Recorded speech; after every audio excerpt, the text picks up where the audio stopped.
Let's get now to the questions being raised about the scope of Bob Mueller's inquiry. Chief among them, how far can the president go to shield himself or his family from any possible fallout?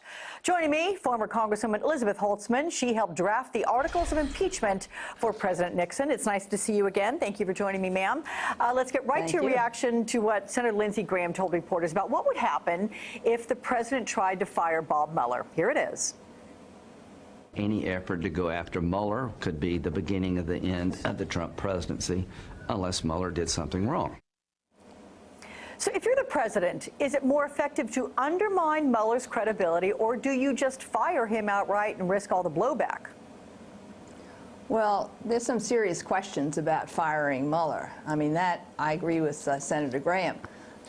When President Nixon ordered the firing of the special prosecutor who was investigating Watergate and was looking into his conduct, that led to the beginning of the downfall of Richard Nixon. That's what triggered impeachment proceedings, that triggered vast public outrage. The American people said, we're not a banana republic.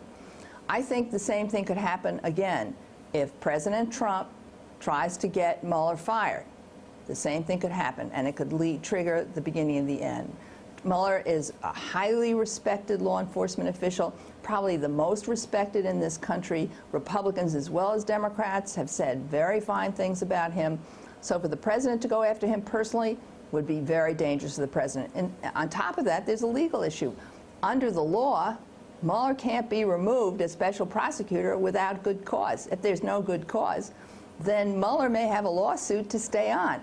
President Trump fires him, Mueller stays on, and we have a lawsuit for several years. That's not a good idea for Mr. Trump.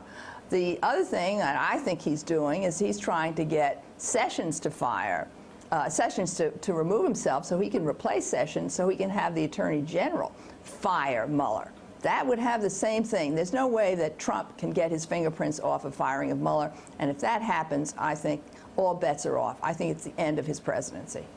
Wow, talk about a lead news story for some time to come, that's for sure. Let's listen to Roger Stone make an argument which the right seems to have latched onto about Robert Mueller. Here's that. In view of the fact that Mr. Mueller auditioned for Mr. Comey's job, he is hopelessly conflicted in this matter, and on that basis alone, he should step down. Wait. Comey is... Mueller is compromised because he wanted to be because he interviewed with the president for Comey's job after he stepped down. So that's a very clear conflict.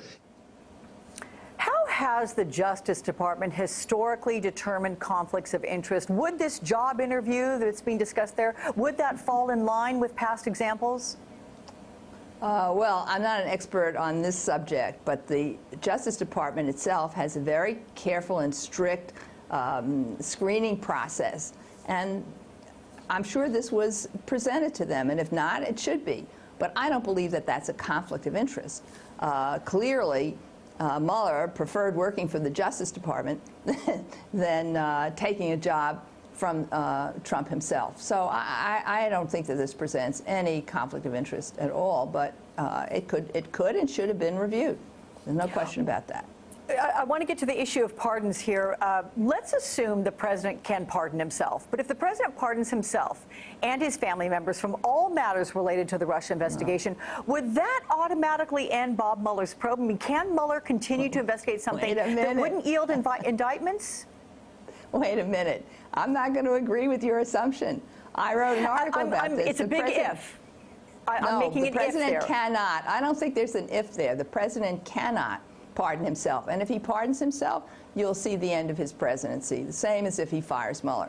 But if he tries to pardon other people, and he does have the power to do that, and does that for the purpose of obstructing Mueller's investigation, then what could happen is that could be a grounds for a prosecution, obstruction of justice, and it could also be grounds for impeachment. Even though he may have the power to do that, if he does it for the wrong reasons, he can be indicted, prosecuted, or impeached, or impeached. Elizabeth, in your op-ed, you're writing that the major argument against the power to self-pardon goes back all the way to our founding fathers. You quote James Madison, in fact, who wrote that no man is allowed to be a judge in his own cause. So this is, you're saying this is a legal principle. I mean, how could courts weigh this idea against what the Constitution actually says? Well, the Constitution doesn't say a president has the power to pardon himself or herself someday. What the Constitution is silent on this. It's silent for a very good reason. Actually, the issue, in a way, was debated at the Constitutional Convention, where somebody tried to say, well, let's stop the president from having the power to pardon in cases of treason, because he could, you know, engage in a conspiracy over treason and pardon the conspirators and himself. And the opponents of that said, the president can be prosecuted, don't worry about it. They wouldn't have said that if there had been a self-pardon power. So it's actually in the debate over the pardon power itself that we see the Constitutional Convention, the framers of the Constitution, saying, don't worry about it, president can't pardon himself. They don't use those same words, but that's the concept that's involved there. So I don't think there's really any serious question about that, but I think the fact that President Trump is talking about that could be a kind of obstruction of justice, because it could be sending a signal to various conspirators, if there are any, to keep their mouths shut. Remember, in Watergate, let's just go back to Watergate, President Nixon authorized pardons, presidential pardons for the Watergate burglars to keep them quiet. That was one of the grounds of impeachment. So the president ought to keep his mouth shut about pardons, otherwise he could be getting himself into big trouble. All right, former Congresswoman Elizabeth Holtzman, always a pleasure to talk with you. Thank you so much. Hey there, I'm Chris Hayes from MSNBC. Thanks for watching MSNBC on YouTube. If you want to keep up to date with the videos we're putting out, you can click subscribe just below me, or click over on this list to see lots of other great videos.